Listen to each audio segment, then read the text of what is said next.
Sobat Bida semua, ketemu lagi bersama saya Ayu di mata kuliah Interpersonal Skill. Nah, Sobat Bidar semua, kita sudah sampai di pertemuan ke. Nah, Sobat Bidar, biasanya di dalam berkomunikasi itu kita akan sering mengalami yang namanya miskomunikasi. Sobat Bidar udah pada tahu belum apa sih pengertian dari miskomunikasi?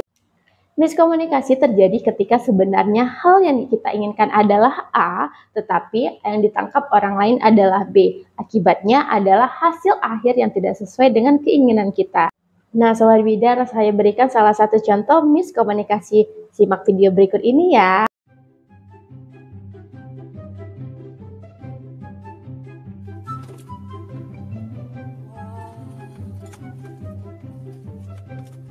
Wah, kulkasnya bagus ya, Bu. Pasti mahal harganya. Enggak, murah kok Bu. Kulkas second.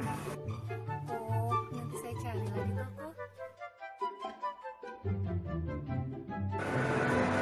Halo, Ibu. Saya udah muter-muter. Nyari kulkas merek second kok nggak ada ya, Bu? Hah?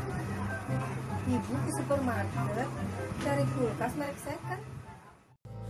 Jangan kau sesali segala yang telah terjadi. Syukuri apa yang Oke, Sobat Bidar, udah ditonton belum videonya? Jangan lupa nanti Sobat Bidar juga akan diberi tugas ya untuk membuat contoh video dengan tema miskomunikasi.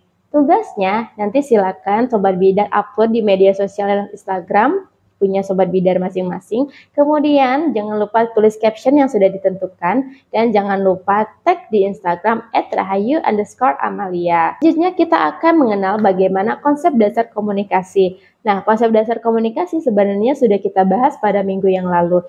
Seperti yang kita ketahui, bentuk komunikasi ada dua, yaitu komunikasi verbal dan nonverbal. Bagaimana Sobat Bidar? Masih ingat gak apa perbedaannya? Nah, Sobat Bidar juga perlu ketahui nih, dalam berkomunikasi akan menemukan berbagai hambatannya. Seperti contohnya yaitu kita sibuk dengan diri sendiri. Yang kedua, sibuk dengan masalah-masalah eksternal. Dan yang ketiga yaitu asimilasi. Asimilasi adalah kecenderungan merekonstruksi pesan sedemikian hingga sesuai dengan sikap, prasangka, kebutuhan, nilai diri.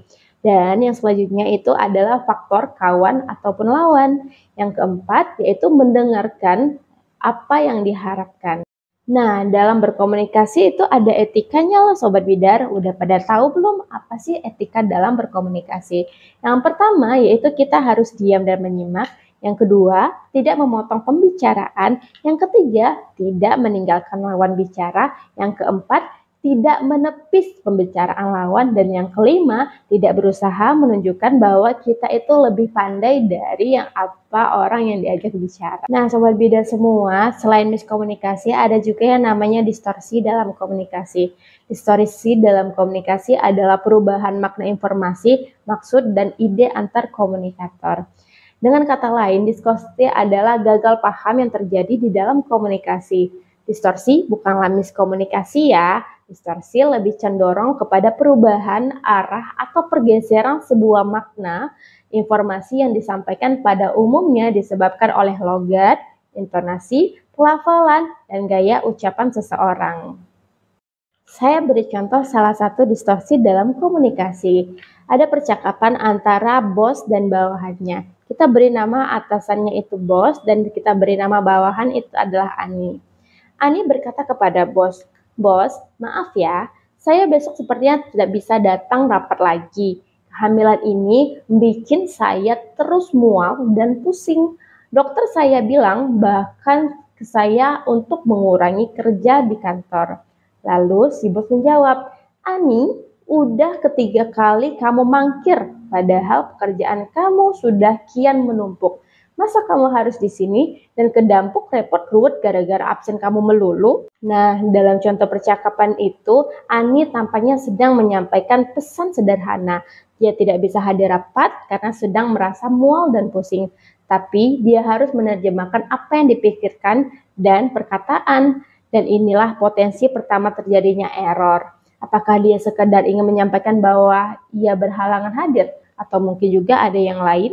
Ternyata memang ada yang lain. Ani merasa kesal karena dia tidak bisa dimengerti oleh bos rekan-rekan kerjanya. Sementara rekan-rekan kerja Ani juga merasa tertekan oleh pekerjaan akibat ketidakhadiran Ani.